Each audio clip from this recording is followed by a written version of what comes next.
Late ആയി പോയ പടം കാണാൻ? അല്ല, എനിക്കിപ്പോഴാണ് സമയം കിട്ടിയത്. പക്ഷേ എന്നാലും തിയേറ്ററിൽ കാണാൻ പറ്റിയതിൽ ഒരുപാട് സന്തോഷമുണ്ട്. തിയേറ്ററിൽ കാണണമെന്നുണ്ടായിരുന്നു, അത് എക്സ്പീരിയൻസ് ചെയ്യാൻ പറ്റി. ഒരുപാട് സന്തോഷം. ഇപ്പൊ നോർത്ത് ഇന്ത്യയിലൊക്കെ ഭയങ്കരമായിട്ട് ഉണ്ണിമുന്നിനെ പറ്റി ഇന്ത്യൻ ടുഡേയിൽ ഒരു ഇന്റർവ്യൂ ഉണ്ടായിരുന്നു. അപ്പം ഭയങ്കര പ്രൗഡ് തോന്നി. കാരണം ഇന്ത്യൻ മലയാളത്തിന്റെ റെപ്രസെന്റ് ചെയ്തു നായകൻ അതിൽ പോയി ഇന്റർവ്യൂ കൊടുത്തതിൽ ഭയങ്കര അഭിമാനം തോന്നി. ഓക്കെ. പിന്നെ വയലൻസ് ഓവറാണെന്ന് തോന്നിയ പടത്തിലെ വയലൻസ് അതാണല്ലോ മൂവി എന്ന് പറഞ്ഞാൽ. അതാണല്ലോ ഐ മീൻ ഇത് മാർക്കറ്റ് ചെയ്തതും അങ്ങനെയാണല്ലോ. മോസ്റ്റ് വയലന്റ് മൂവി എന്നാണല്ലോ. സോ അതിൻ്റെതായിട്ടുള്ള എല്ലാ കാര്യങ്ങളും ഉണ്ട്. വയലന്റ് മൂവി പിന്നെ ചില സിറ്റുവേഷനൊക്കെ നമുക്കത് നോർമൽ ഓഡിയൻസിന് ടോളറേറ്റ് ചെയ്യാൻ പറ്റത്തില്ല, അത്രയും എക്സ്ട്രീം ആയിരുന്നു. ബട്ട് നൈസ്, അവരെന്ത് മാർക്കറ്റ് ചെയ്തോ അത് അവർ എക്സ്ട്രീം ചെയ്തിട്ടുണ്ട്.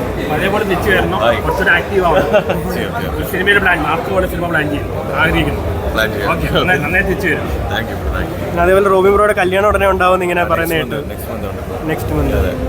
അതിന്റെ ഒരു സന്തോഷം പങ്കുവെക്കുമ്പോ എങ്ങനെയുണ്ട്? ഹാപ്പിയാണ്.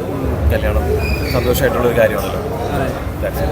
പൊതുവേ റോബിന്റെ കൂടെ ആരതിയെ കാണാറുണ്ട്, പക്ഷെ ഇന്ന് പടം കാണാൻ വന്നപ്പോൾ ആരതിയെ കൂട്ടിയില്ല.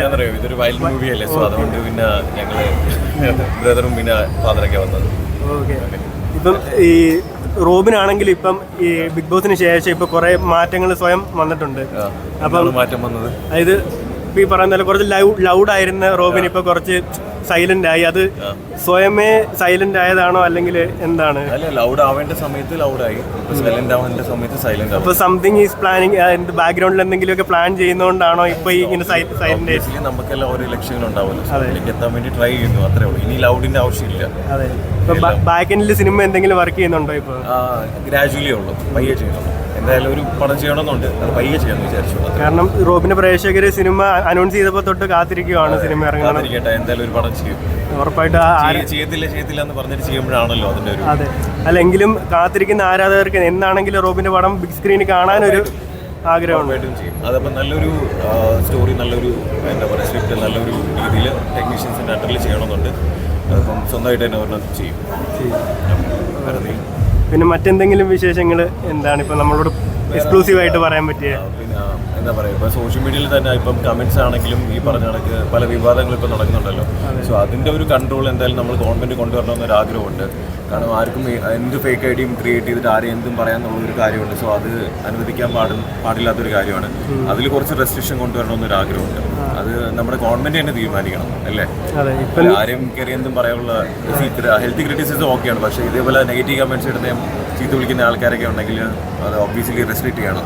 കാരണം ഇതൊന്നും ദുബൈ നടക്കത്തില്ലല്ലോ, അതേപോലെ നമ്മുടെ നാട്ടിൽ നടക്കണം. ലൈസൻസ് ഉണ്ടെങ്കിലല്ലേ നമുക്ക് റോഡിൽ വണ്ടി എടുത്ത് ഇറങ്ങാൻ പറ്റും, അല്ലെങ്കിൽ MBD പൊക്കുന്നില്ല. അതേപോലെ നമ്മുടെ സോഷ്യൽ മീഡിയയിലും അതിനുള്ള ഒരു റെസ്ട്രിക്ഷൻ കൊണ്ടുവരണമെന്ന് ആഗ്രഹമുണ്ട്. ഇന്നലെ നിങ്ങളുടെ ഇത് ക്യാപ്ഷൻ ഇടുന്നതിലും ഒരു റെസ്ട്രിക്ഷൻ കൊണ്ടുവരണം, അത് നമ്മൾ ശ്രദ്ധിക്കുന്നുണ്ട്. ഇപ്പൊ ഇന്നലെ ഒരുപാട് മാറിയിട്ടുണ്ട്, പക്ഷെ എന്നിരുന്നാലും ഓക്കെ. പക്ഷെ ഇന്നലെ ബോച്ചെ അറസ്റ്റ് ചെയ്ത് അടക്കം നോക്കുകയാണെങ്കിൽ ഇപ്പോൾ സോഷ്യൽ മീഡിയയിൽ ഇപ്പോൾ രണ്ട് രീതിയിലുള്ള കാര്യങ്ങളാണ് ചർച്ച ചെയ്യപ്പെടുന്നത്. അതായത് ഇപ്പോൾ ചില ആളുകൾക്ക് പറഞ്ഞാൽ കുഴപ്പമില്ല, അല്ലെങ്കിൽ മറ്റു ചിലർ പറയുമ്പോൾ മാത്രമാണ് ഈ പ്രശ്നം എന്നുള്ള രീതിയിൽ. നിയമം എല്ലാവർക്കും ഒരേപോലെ ബാധകമാണ്. അത് വലിപ്പം ചെറുപ്പം ഇല്ലാതെ എല്ലാവർക്കും നിയമം ഒരേപോലെ നടപടിയെടുക്കണമെന്നാണ് എൻ്റെ ഒരു കാഴ്ചപ്പാട്. സോ അത് എല്ലാവർക്കും അതേപോലെ തന്നെ ഉണ്ടാവണം. പിന്നെ ഞാൻ പറഞ്ഞില്ലേ, ഇതിപ്പോൾ ഒരു വാണിംഗ് ആണ്. ഇതേപോലെ ഇനി ആര് ചെയ്താലും അവർക്കും ഇതേപോലെയുള്ള കാര്യങ്ങൾ ഉണ്ടാവണമെന്ന് ആഗ്രഹിക്കുന്നു. ഇപ്പോൾ ഹണി റോസ് കേസ് കൊടുത്തത് കൊണ്ടാണ് ഇപ്പോൾ ബോച്ചെ അടക്കമുള്ളവർക്കെതിരെ കേസ് വന്നിരിക്കുന്നത്. അപ്പോൾ ഇതിനു മുമ്പ് റോബിൻ ഒരു താക്കീത് കൊടുത്തിരുന്നു, എനിക്കെതിരെ ഇതേപോലെ ആരും ചെയ്ത് കഴിഞ്ഞാൽ കേസ് കൊടുക്കുന്നു. പക്ഷെ റോബിൻ അത്തരത്തിലൊന്നും കേസിലേക്ക് പോയില്ല. പോയാലും അതിൻ്റെ ഒരു എക്സ്ട്രീമില്ല. എത്ര പേരെന്ന് പറഞ്ഞില്ല. എന്തായാലും ഇപ്പോൾ ഒരു സ്റ്റാർട്ട് വന്നല്ലോ, അത് തന്നെ വലിയ കാര്യം. ഇതിൽ ഇനിയിപ്പോൾ കമൻറ്റ് ചെയ്യുന്നവരെല്ലാവരും ഒന്ന് ശ്രദ്ധിക്കത്തില്ലേ? ഉറപ്പായിട്ട്. കാരണം ആരുവാണെങ്കിലും എപ്പോൾ ആണെങ്കിലും പിടിക്കപ്പെടാം. എനിക്ക് ആ ഒരു മനുഷ്യനെ പിടിച്ചുകൊണ്ട് പോകണ കണ്ടപ്പോഴത്തേക്ക് വിഷമം തോന്നി. കാരണം അനാവശ്യമായിട്ടുള്ള കാര്യമായിരുന്നു, ആവശ്യമില്ലാത്ത കാര്യത്തിൽ ഇടപെട്ടിട്ടല്ലേ ഇതുപോലെ പോയത്. അതുകൊണ്ട് എല്ലാവരും മോണിറ്റർ ചെയ്യുന്നുണ്ട്. ആരുവാണെങ്കിലും എപ്പോഴാണെങ്കിലും എന്ത് ചെയ്യാം, പിടിക്കപ്പെടാം. അതുകൊണ്ട് ശ്രദ്ധിച്ചൊക്കെ സോഷ്യൽ മീഡിയ യൂസ് ചെയ്യുക, അത്രേ ഉള്ളൂ. ഞാൻ പറയേണ്ട ആവശ്യമില്ല, എല്ലാവർക്കും അറിയാവുന്ന കാര്യം തന്നെയാണ്. പിന്നെ അതിൽ സോഷ്യൽ മീഡിയയിൽ ഒരു ലിമിറ്റ് വെച്ചിട്ട് എല്ലാവരും റെസ്ട്രിക്ഷൻ കാര്യങ്ങളൊക്കെ വെച്ച് ഗവൺമെൻറ് അതിൻ്റേതായിട്ടുള്ള കുറച്ച് കാര്യങ്ങൾ കൊണ്ടുവരണമെന്ന് ആഗ്രഹിക്കുന്നു. അതേപോലെ